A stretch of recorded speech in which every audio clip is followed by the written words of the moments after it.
Disguising kickbacks doesn't magically render them clean. Obvious? Well, unfortunately, it's not obvious to everyone.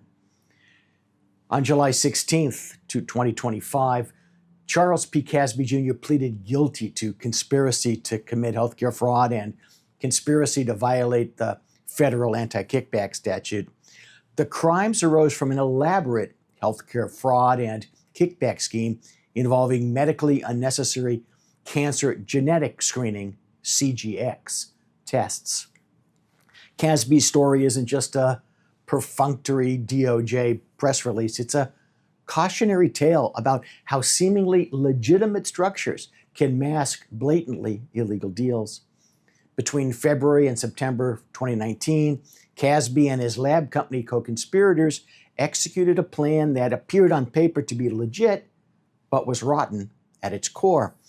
Now, they obtained personal information on Medicare beneficiaries through deceptive telemarketing. Then, using telemedicine doctors who never treated or even established a real patient relationship, they ordered medically unnecessary CGX tests. Medicare paid over $4.8 million for these unnecessary procedures, with Casby pocketing approximately $1,200 per test. Here's the kickback laundering angle. To make their illegal activities appear legit, Casby and his collaborators attempted to disguise the kickback payments. They crafted contracts falsely labeling kickbacks as legitimate expenses, and they faked invoices to conceal the actual purpose of the payments, paying for referrals and paying for patient data. So here's the stay out of jail lesson for you, paid for by Casby.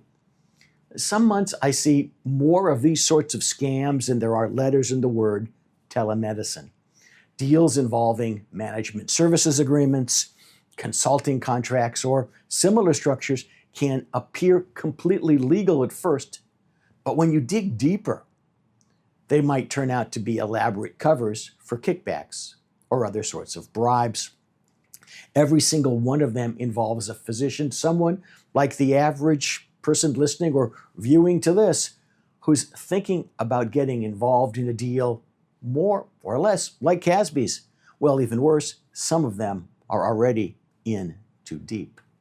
For example, I'd expect that every physician in Casby's scam who pretended to be engaged in legitimate telemedicine consultations is, or soon will be, in the same slop as Casby.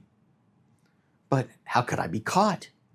Just like disguised payments aren't a theoretical risk, that's not a theoretical question. In fact, it's the kind of question that gets you a Federal Bureau of Prisons register number.